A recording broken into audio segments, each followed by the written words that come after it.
I was reminded as I was thinking through this series and what we're going to talk about today of a comedy bit that I heard a number of years ago from a comedian named Brian Regan. And in it, he kind of gives this story. He was at a party, like a dinner party of some kind, and somebody's there at the table, and they're just talking and talking and talking incessantly about themselves. And he calls this the me monster. He's just blabbing about what he had accomplished and all these things.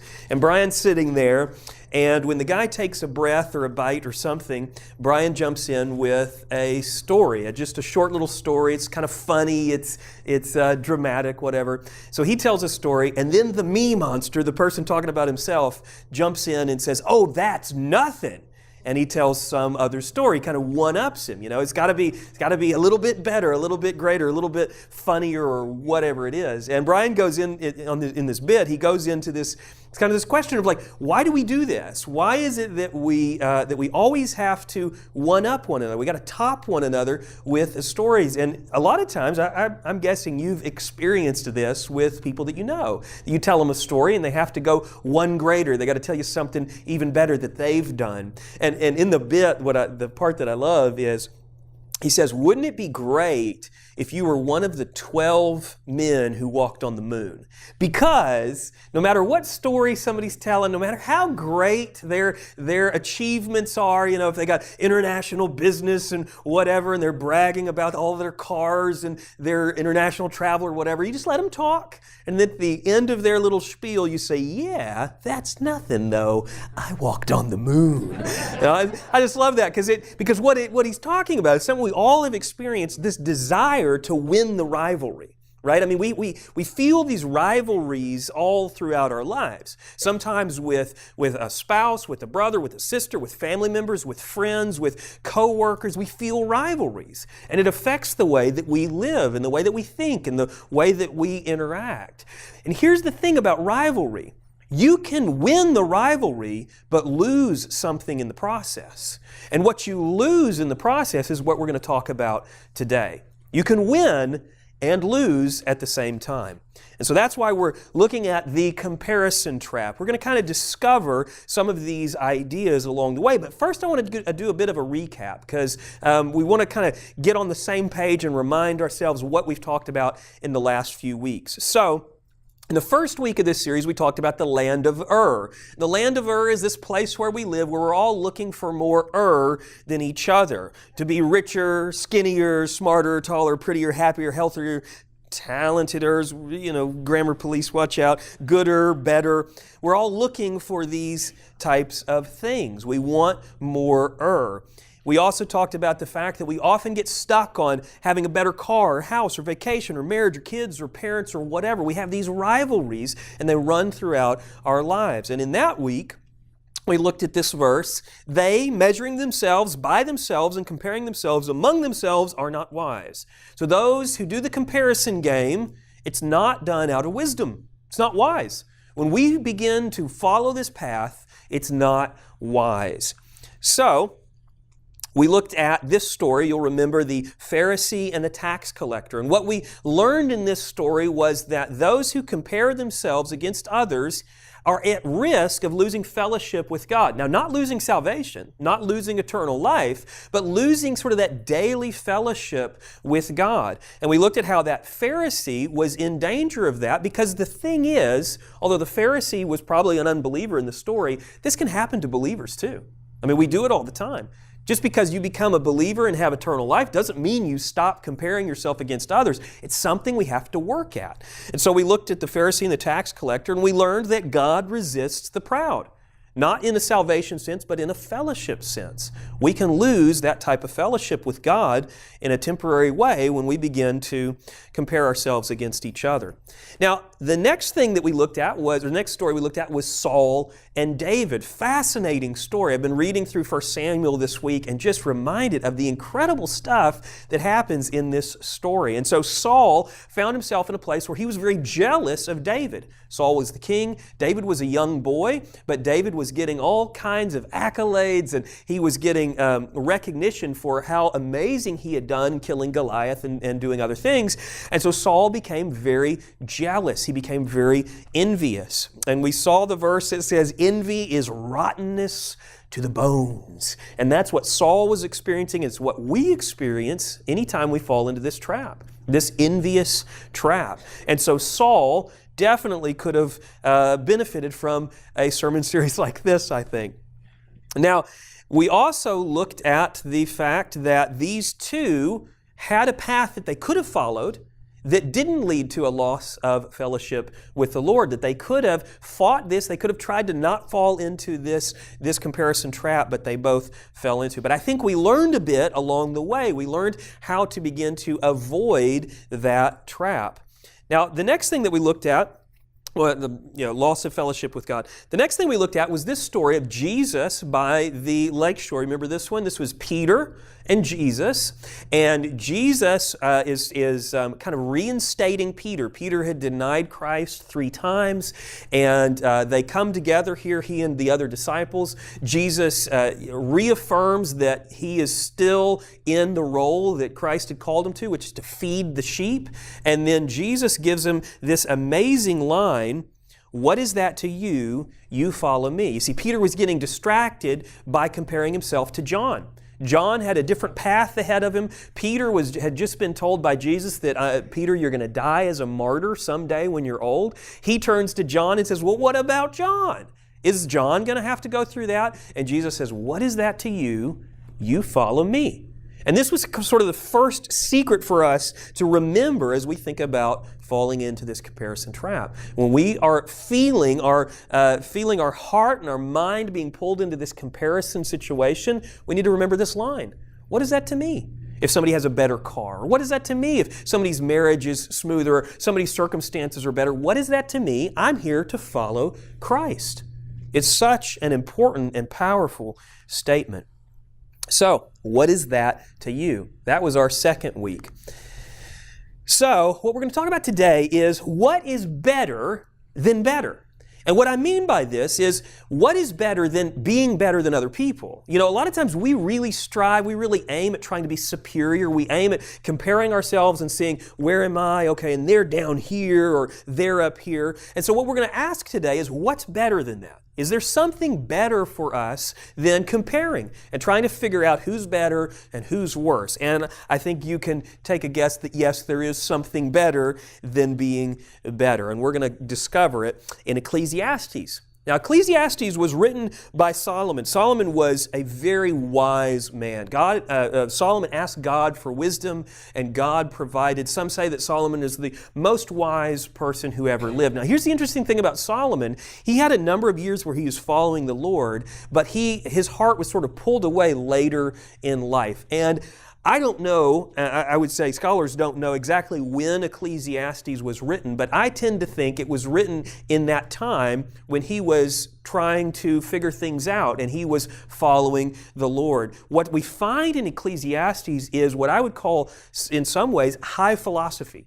He's looking at the world and he's trying to figure out, what is it all about? What is going on in the world? And he has some really interesting things to say in Ecclesiastes. So why don't we jump right in? And so the verses that I've pulled here are kind of from some different, 2 different chapters or 2 different sections. So if you want to just watch the screen or look in your bulletin, you'll notice in your bulletin there is a reference there. So if you do want to follow along in your Bible, you can do that too.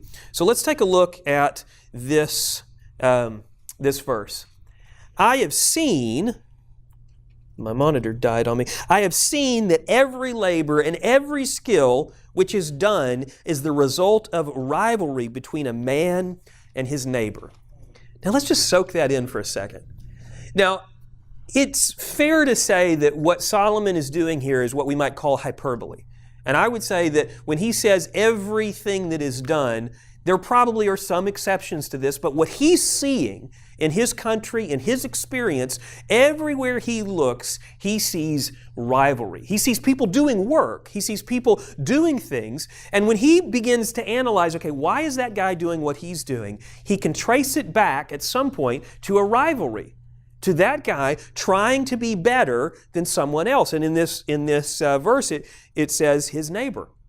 And so we see this comparison situation going on here. The people who are doing work are doing it to find a superiority over the people that are around them. I have seen that every labor and every skill which is done is the result of rivalry between a man and his neighbor. So I have to take a moment here and even think through what we do. What are the things in your life that you do, and how many of those things can be traced back to some sort of rivalry? Now, there's lots of situations where we're in where we feel competitive, and there's some healthy benefit to competition, but it's easy to let it go too far. Like, we could ask the question, how many hours did I work this week, and why did I do that? Did I overdo it? Did I do more than I should have because I'm trying to get ahead of my other coworkers? Or is it for some better reason? So what Solomon is seeing here is that it's really easy to fall into this rivalry, this comparison trap. Let's read on and see what else he says. This too is vanity and striving after the wind. Vanity is, it's like emptiness. It's like it accomplishes nothing. That's kind of what the word means. So this too, this being driven by rivalry, it's an emptiness. It's something that doesn't accomplish anything. And so when we think about this, you could say, well, somebody that's driven by rivalry, they do accomplish stuff. They do have accolades. They do usually find some benefit or some award. But what Solomon is saying is underneath all that, it's empty. You may get awards. You may have awards up on your shelf if you're a workaholic for whatever kind of work you're doing. But what he's saying is what's underneath it is empty. It's an emptiness when we strive after that. Notice that phrase, and striving after the wind. You ever tried to grab a handful of air or hold water in your hand when it's in liquid form? I mean, it just runs right through. And in a sense, it's like he's saying life is like that. You can't grab hold of it when this is what you're pursuing. And so we have to be careful when we're looking at how and why we do things. Now, this image kind of sets up what he's about to tell us. So this is a man, and what you're looking at, obviously it's a man, but what you're looking at below is his storehouse. This is his property. And notice that storehouse is absolutely packed with provisions. And it's even flowing out of the door and there under that overhang. But notice that the man is alone. He doesn't have someone to share this with. He's there alone. He's looking over his provisions. And this follows, or this is taken from what Solomon has to say about this situation. He gives us this story. It's sort of like a parable. There was a certain man without a companion, having neither a son nor a brother, yet there was no end to all his labor. Ooh, this is a sad story. This begins pretty sad. So this man has no companion. So that would include a wife. He doesn't have a wife. And because he doesn't have a wife, he doesn't have any children. He's all alone. But what does he do with his time? He's a workaholic.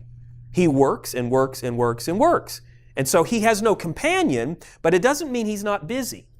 And so he obviously is going to run into some difficulties with this. It reminds me of a story that I heard recently.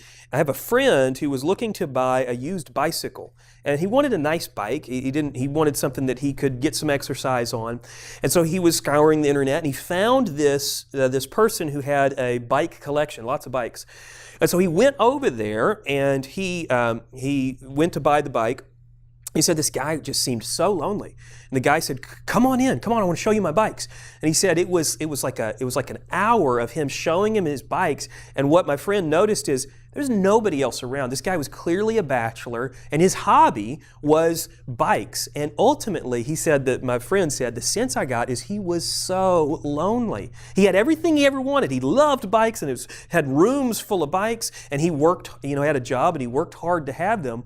But clearly, he was just lonely. And he said, my friend said, it was actually hard to get away from him because he was so lonely. He wanted me to continue. Like he said, he would go outside. He had the bike. He said, oh, let me get you a water bottle. Come on back inside and we'll look through my water bottle collection. He said it was just like that over and over. The guy just did not want him to leave. And it feels similar to this to me. We've got this person who has no companion, but out of rivalry, He's driven to continue to work and work and work. And for what purpose? Let's see what Solomon has to say about it. Indeed, his eyes were not satisfied with riches, and he never asked, and for whom am I laboring and depriving myself of pleasure? Now, the word pleasure here, sometimes we see pleasure in Scripture and we think of it as a bad thing, but in this sense, it's a good thing, because what it's talking about is deriving himself of the pleasure of relationships, the pleasure of having a wife and kids and relatives and having family. He's saying that he's depriving himself of these things, and instead he's focusing his entire life on his work. And his work is ultimately vanity. It's ultimately empty because he's got no one to share it with. Indeed, his eyes were not satisfied with riches. Now that's an interesting line, because no matter how much he does, no matter how hard he works, no matter how much time he pours into it, he always wants more. And this is the interesting thing about having stuff. So there's actually been studies done that ask this question: can people be satisfied by material wealth? Can people be satisfied by stuff? And the interesting thing is, the answer is yes, for a short time. And this one study, and I don't know how they did it, but this one study said for about 6 months or so, if you get an influx of income and you buy things for about 6 months, you can be happy with that. But pretty quickly after that, you got to go to the next level. You got to buy more, and you got to buy more, and it just never ends. It's like dumping your material possessions into this bottomless pit. And so you notice it says his eyes were not satisfied with riches, and he never asked this question. So it never occurred to him why he wasn't satisfied. He just kept chasing and chasing and chasing, and it was like chasing after the wind. This too is vanity and is a grievous task. So Solomon tells us, and there are people out there in this situation, that they have let go of relationships so that they could pursue career, so they could pursue achievement, and in so doing, they're falling into this trap of rivalry and comparison. So, what's better than being better? I mean, basically what we're asking is, what's better than this situation? Is there a better way than how this guy is living? And I bet you could take a guess that Solomon is going to give us a clue to that. 2 are better than 1. Oh, there's the answer right there. 2 are better than 1. Now remember, this guy he's a loner, he was a bachelor, he had no kids, he had no companions. What Solomon follows is, this is the verse right after it, he says 2 are better than 1. So that guy had achieved a lot. He had come a long way, had done a lot of great work, but it was vanity. And what he says now is 2 are better than 1. It would have been better for him to have a companion and have nothing. If he was destitute or whatever, that would have been better if he just had a companion. 2 are better than 1 because they have a good return for their labor. Now, he uses sort of economic terms here, but what he's talking about on that return, I believe, is much more than just economics. Because the guy working by himself was making plenty. He had plenty of provisions. He had lots that he had accomplished. But here, what Solomon is doing is kind of giving us kind of a word swap and saying that the return, when we're together, is better. So, let's see what he says next. For if either of them falls, the one will lift up his companion. Now, I think at this point, Solomon is kind of using what we might think of as like a traveling analogy. So, in the ancient world, when you needed to travel, there were not trains or buses or airplanes. You generally would have to go on foot, either your feet or your animal's feet. And so you would be traveling on foot. And in Israel, but in the ancient world just in general, it was really pretty dangerous to go traveling. So people did not travel by themselves if they could avoid it, especially if it was a long trip. Because what would happen is you could walk, I don't know what is average for us today, we're probably less than them, they were probably more fit, but they could probably walk a dozen miles in a day, and then they'd need to take a break, and they would probably have to find a spot to lay down in the grass. And imagine doing that by yourself. And imagine the kind of trouble you could get into if you're by yourself. And so the idea here says, for either of them falls, the one will lift up his companion. Let's imagine that the path snakes up through the mountains and you're going down these paths and you fell. it's important to have a companion. This kind of strikes home for me a little bit because I've done some time in some of the national parks, and one of my favorite was Yosemite National Park. And I went up there with a number of guys from a previous church, and we were going to do some hiking. And on the very first day we went out hiking, I realized that my pace was very different than everybody else's. I mean, these were like driven, athletic guys, and I'm sort of like, let's look at the daisies, there's no daisies. Okay, what do you have around? I mean, I just sort of meandered up this mountain, and they're just charging, and so they left me behind very quickly. And in fact, I told them, just leave me behind, it's fine, I'll be by myself. And as soon as I was by myself, I began to think about what I'd been told about being in bear country and mountain lion country and all of these things. And I realized, I'm by myself. And then I'm looking down these cliffs thinking, this is a slippery rock cliff. What if I fell down there? And so what was interesting for me is it really gave me a heightened sense of adrenaline and awareness. But at the same time, I was very aware that, man, I could really get myself in a bad way out here because I'm by myself. And I just, what they say about mountain lions is, and bears is, the bears a lot of times you'll know if they're going to mess with you. The mountain lions will just grab you from behind and carry you up into a tree, and you'll never know. And that's the kind of stuff that's going through my head. So I'm like, okay, I mean, it was a great day. It was really a lot of fun, but at the same time, it was intense because I was thinking about this idea that I'm not alone. I mean, I'm alone out here, and I could really get hurt. And I think that's what Solomon's getting at. The people that he was writing to originally had those kind of experiences because every time they traveled, they were on foot. And they did not want to travel alone. You traveled in a group. So let's see this analogy played out here. But woe to him who falls when there is not another to lift him up. Woe as in you are in trouble if you fall and you're by yourself, especially if it's a bad fall and you break your leg. People died of that kind of thing all the time in the ancient world. And so remember, he's using an analogy here. He's not just literally talking about traveling. He's talking about your life. You need people in your life. A lot of times, especially in the Western world, we get into this idea that we can do it on our own, this rugged individualism. But the issue is that Solomon and all through Scripture really tell us that we need each other. And the rivalries that we have often make that difficult for us.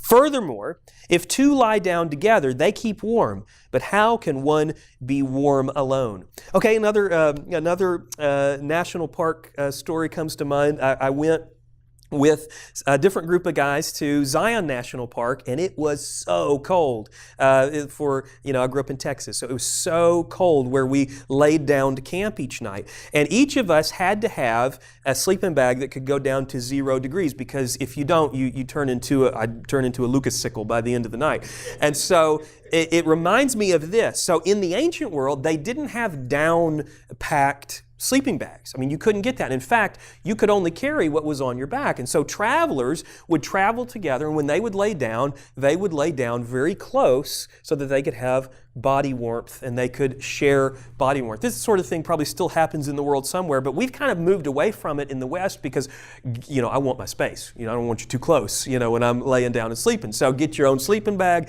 stay away.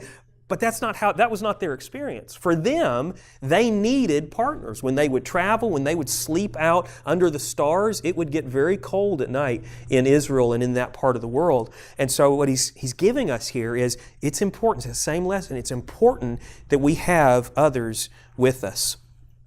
And if one can overpower him who is alone, 2 can resist him, and a cord of 3 strands is not quickly torn apart. Once again, it's that same concept of traveling. If you're traveling by yourself, you're a target.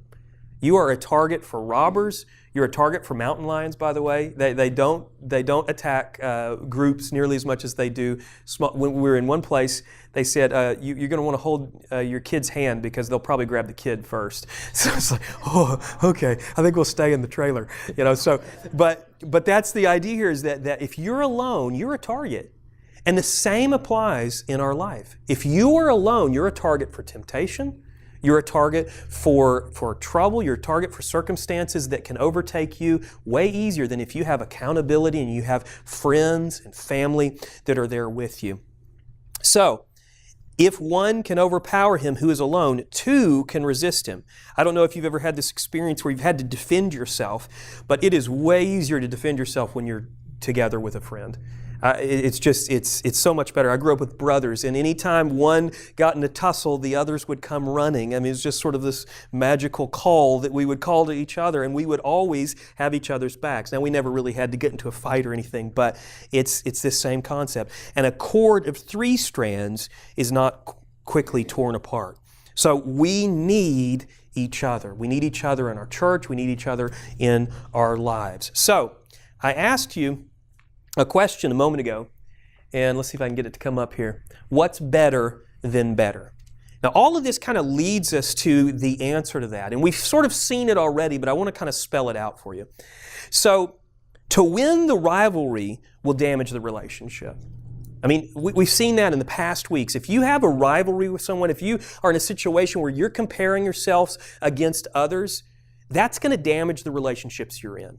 It reminds me of a guy that I went to school with. A lot of stories today. I guess I've got a lot of issues with this comparison thing. But I remember a guy that I went to school with, and we had a lot of classes together. We were in the same grade, and we really probably could have been good friends because we had a lot of the same interests. We're kind of in the same sports and stuff like that. And I probably could have been his good friend, except for this one thing that really bothered me. And what it was kind of what I told you about at the beginning of the sermon, was that whenever I would tell him that I'd done something, he would always have something better that he had done. So if I had been to the pool that weekend, he had been to the Splash Kingdom that weekend. Or if I had gotten on base in my baseball game, he had hit a home run. Or if I had watched a movie that weekend at the theater, he had been making a movie with Steven Spielberg. Or, whatever it was, he was on top of it. I mean, he was just the most impressive guy he had ever heard of himself. So here's the thing that I noticed is that for all practical purposes, we could have been good friends because we had the same kind of interests and stuff like that. But I avoided the guy. It bothered me because I always felt belittled. I felt hurt when he would do that to me. And so ultimately what that did for us is he was winning the rivalry but losing the relationship. Now, I dare say I've probably done the same to other people. So I'm not just throwing him under the bus. I've probably done the same. But that's what I think we need to remember. This is the consequence. When we find ourselves in this rivalry situation where we're comparing, we're hurting relationships. Now, that's a very blatant example, but I think the same thing happens when we're quiet about it. I mean, when I look at someone who I think of as lower than myself or higher than myself, then the relationship is going to be hurt. I mean, I've noticed that over the years. If I think someone is superior to me, I treat them differently. If I think that I'm superior to someone else, I treat them differently. And so the relationship is affected by that rivalry, by that way that we compare. So here's the answer that I'm driving at. Closer is better than better. I mean, if we're going to sacrifice a relationship for the rivalry, it's not worth what we're going to lose. If we're going to lose the relationship so that we can be superior, it's not worth the trade-in because it's much better to be closer to people. I mean, that's what we saw from Solomon. What did he say? 2 is better than 1. He doesn't give any stipulations. He doesn't say 2 is better than 1 unless the 1 is really rich, then it's worth it. He doesn't say that. He says 2 is better than 1, no exceptions. And so what we find in this is that God wants us to be together. And one of the things that keeps us apart is rivalry and comparison. And I think, for me, I've seen it all through my life. I mean, with the amount of stories that I'm sharing today, you can see I've dealt with this quite a bit, and my guess is that all of us have in some way. So, this man that we are looking at, I mean, the world would look at this and, imagine that instead of bushels of grain there's a Ferrari in that garage, and there's a pool out back, and there's, all of the modern conveniences that money can buy, and he's lonely. He's alone. We can find ourselves in that. Now, all of us here probably have companions, but we can still find ourselves in certain situations where we're pushing others away for this comparison and rivalry that we feel. And what Solomon is telling us is, don't make that trade. It's not worth it. It's never going to be worth it. And so, See if I can get this thing to work here. So we saw the Pharisees, kind of our wrap up here. We saw the Pharisee. We saw Solomon. We saw Saul. Solomon and Saul. This is Saul. We saw what rivalry did to all of these, and we have seen what it could have done to Peter. Now, Peter's an interesting one because Peter avoided the trap, or at least he got pulled out of the trap before it was too late. Because he was looking at John and he was saying, what about John? It's not fair that I'm going to have to be a martyr and maybe John is not going to be a martyr. But here's what happens with Peter.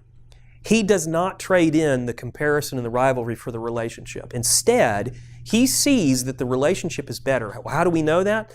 Because Peter and John were very close. If you look through Acts, they put aside their differences, and we see other rivalries through the Gospels with Peter and John, but by the time Acts comes, they are united because they realize that their mission that they've been given is so much more important.